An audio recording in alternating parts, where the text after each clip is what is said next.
Ano naman sayang kailangan yung marinig nowadays or within 1 week from now.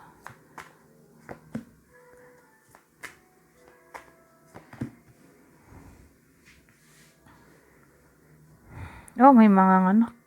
Kaya lang may 8 of souls tayo dito. Pregnancy, ayaw pang mabuntis.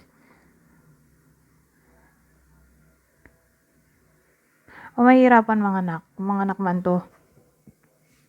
Within 1 week from now, mahirapan siya mga anak. Mga anak naman, pero difficult yung labor. Sabihin natin, mahirapan magbuntis. Miscarriage, posible. O ayaw pang mabuntis. O nabuntis, kaya lang hindi planado, unwanted, unscheduled pregnancy.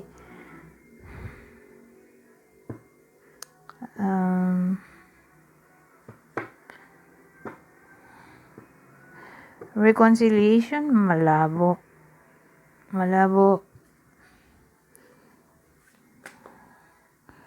Tungkol sa heartbreak, betrayal. So, malabo nga talaga. Pero, ang tanong saang part? Relationship, career. Na-betray daw eh. Ano kaya yun? Dalawa yung lumabas. Relationship siguro.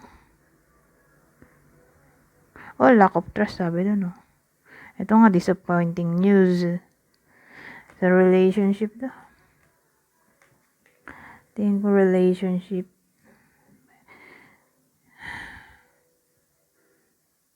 So, sabihin natin naghiwalay na. Recently. Reconciliation. Within 1 week from now, malabo.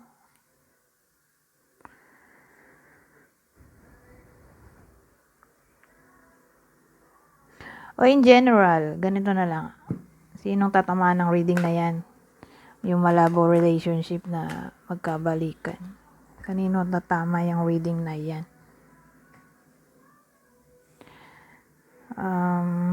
Babae. May babae tayo dito. Babae. Ang partner ay Cancer o kung kayo ay may Cancer o Cancer sa birth chart.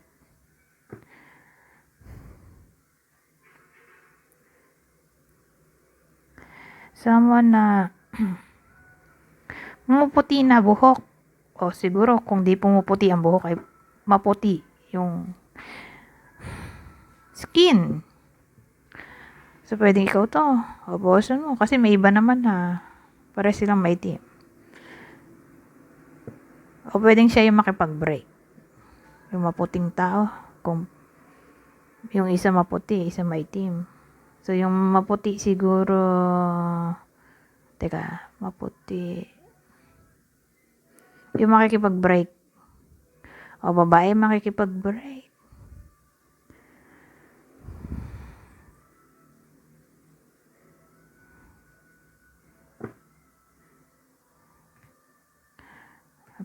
O may highlights ang buhok. Okay na yan? Highlights. Ano pa bang clue dito? Libra ba to?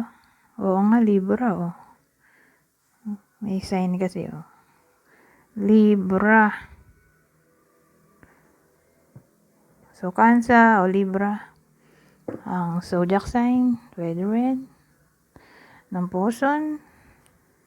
O kung ikayo may ganito sa birth chart.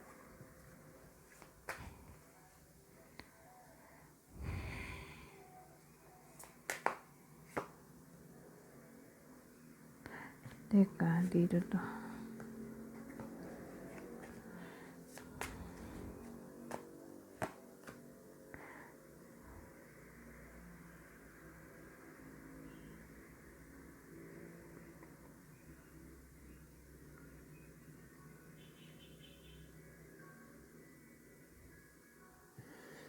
Sabihin naman natin na matagal ng panahon Hindi, ito, yung kanina, recently, di ba? Ito, matagal ng panahon. Na yun nga, nagkaroon ng breakup dahil sa cheating. Baka makipag-ayos yun. Okay, kunin nyo lang yung info na sa tingin nyo para sa inyo. So, sinong tatamaan ng reading na to? O, anong clue ng person na yun? Na makikipag-ayos? So, again, kunin nyo lang yung info o clue na sa tingin nyo ay para sa inyo. So, anong clue dito? Leo. May sign kasi. Leo. O, sabihin natin Virgo. Babae.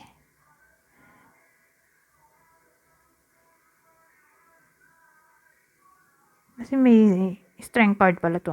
May lion doon. So, Leo. Ito, mukhang Virgo.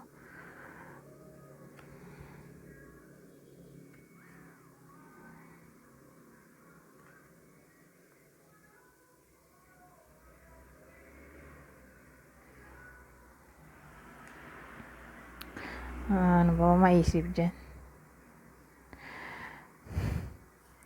O pwede ring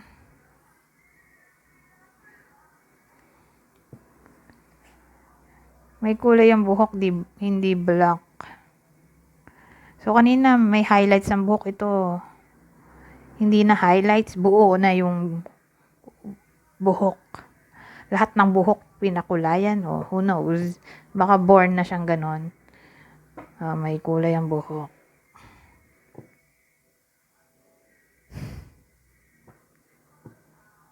So, lagay maputi.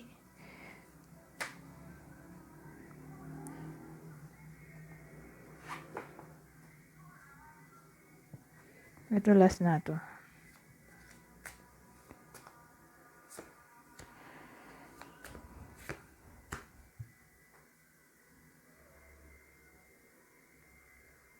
Hindi maka-move on. Natatakot sa new beginning.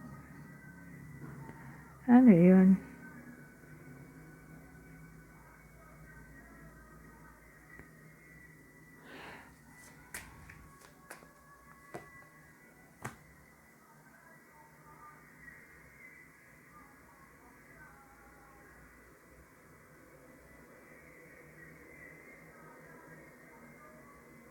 Babae. May babae tayo. Nanay. Ano yun? Last na to. Oo nga, oh. Hindi maka-move on. Ito, hindi maka-let go. Ano ba yan?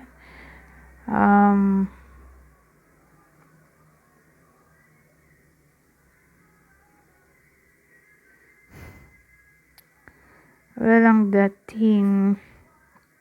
May sinabi daw sa kanya na parang di niya nagustuhan.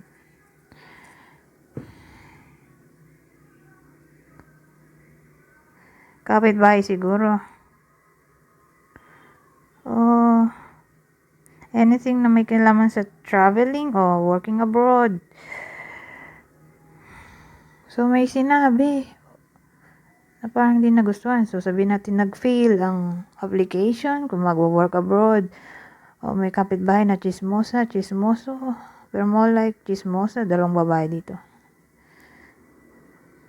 O may sinabi na nag-cause ng pain. So, halimbawa, pinarangka siya, hindi niya in-expect yung maririnig niya, yung narinig niya na hindi pala maganda. Yung feelings na nararamdaman ng person sa kanya.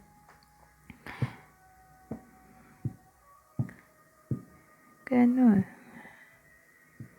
O someone nakababata o mula sa taong mas bata sa kanya. Pero again, manggagaling yon sa parang nanay na, babae. Babae na may anak na. Nanay siguro, lola. O kapitbahay. Babae may anak na. O kung sino man yan, babae may anak na. Ayun lang naisip ko. Anyways, hanggang dito na lang. Goodbye for now.